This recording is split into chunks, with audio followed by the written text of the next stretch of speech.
चतरा लोकसभा क्षेत्र से हमारा कोई राजनीतिक संबंध नहीं है, बल्कि व्यक्तिगत और पारिवारिक संबंध है।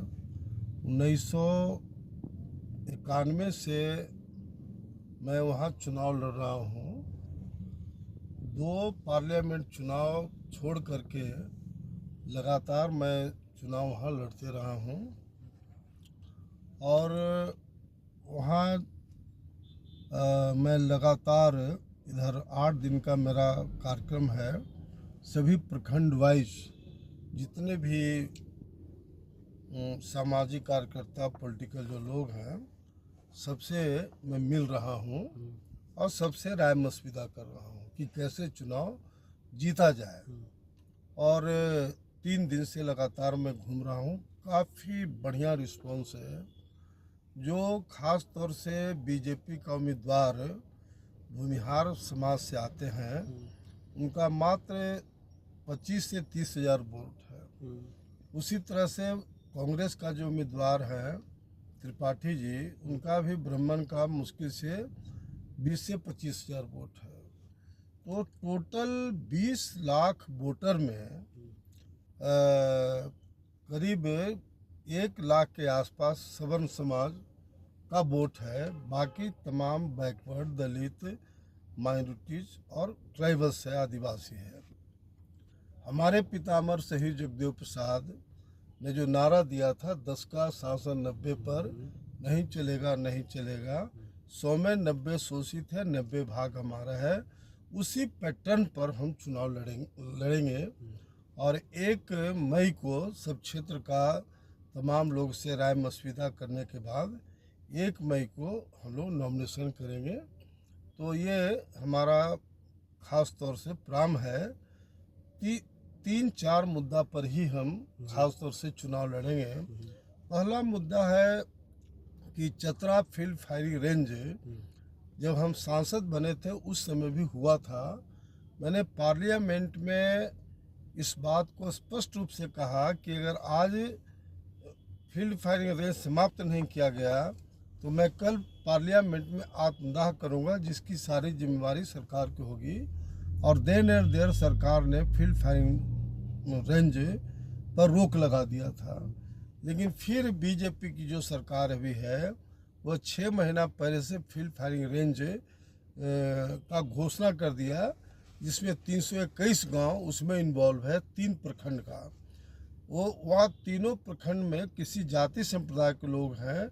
सब लोग एक तरह से अल्लाह और भगवान के रूप में मुझे मानते हैं। और सबके दिमाग में बैठा हुआ है कि बात कि जब तक नागमणि जी यहाँ के सांसद नहीं होंगे तो फील्ड फायरिंग रेंज ख़त्म नहीं होगा, सब लोग को विस्थापित होना पड़ेगा।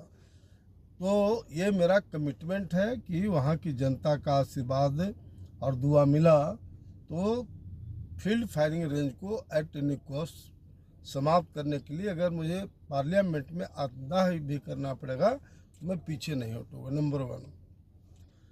नंबर 2 की जो चतरा जब हम एमपी थे तो मात्र 1 पिपरवार कोइलवरी था। अब 4-5 कोइलवरी टंडवा और बालूमाथ के इलाका में हो गया है। लेकिन उसका फ़ायदा चतरा के पार्लियामेंट कंस्टिट्यूंसी के लोग को 1 नया पैसा नहीं मिला। जितने ट्रांसपोर्टर हैं, बिजनेस करने वाले लोग हैं, सब बाहरी लोगों को, सुनील सिंह जो पहले सांसद थे, वो लाला करके सबको भर दिए। लेकिन चतरा के लोगों को किसी जाति का, इंक्लूडिंग राजपूत को भी कोई फायदा उससे नहीं हुआ है। हमारा साफ कहना है कि वहाँ के मिट्टी में वो खनिज पदार्थ पाया गया है, इसलिए अगर वहाँ की जनता का समर्थन मिला तो जब सांसद बनेंगे तो मैं लाठी मार करके बाहरी आदमी जितने ट्रांसपोर्टर हैं, बिजनेस करने वाले, सबको भगा दूंगा और स्थानीय लोगों को मैं ट्रांसपोर्टर में और बिजनेस में हिस्सेदारी दिलाऊंगा। ये हमारा कमिटमेंट है। साथ ही साथ जो शिक्षित बेरोजगार नौजवान हैं, जितनी भी नियुक्ति होगी स्थानीय लोगों से ही होने देंगे। ये इससे नीचे हम समझौता नहीं कर सकते हैं। तीसरा जो हमारा मुद्दा है रेलवे लाइन का, जब हम एग्रीकल्चर मिनिस्टर थे बिहार में, लालू जी रेल मिनिस्टर थे, तो उस समय मैं लालू जी से लड़ करके गया से सिरघाटी से चतरा रेलवे लाइन को बजट में प्रोविजन कराया था। लेकिन दुख की बात है कि 15 साल बीत गया, अभी तक जमीन का अधिग्रहण भी नहीं हुआ। ये है पहले के सांसदों का खेल। तो हमारा प्रायोरिटी होगा कि देर न देर रेलवे लाइन को चतरा से जोड़ा जाए, और उसके लिए जैसा आप जानते हैं कि हम लोग कमिटमेंट के लोग हैं। मैं अमर शहीद जगदेव प्रसाद के खून से पैदा लिया हूँ, उस खून की कसम मैं कर रहा हूँ कि जो हम कमिटमेंट करते हैं पूरा करते हैं। चौथा जो मुद्दा हमारा है लातेहार का, वहाँ बॉक्साइट का काफ़ी बड़ा एरिया है, और वहाँ बड़े पैमाने पर कच्चे माल का बॉक्साइट रेणुकूट में जाता है।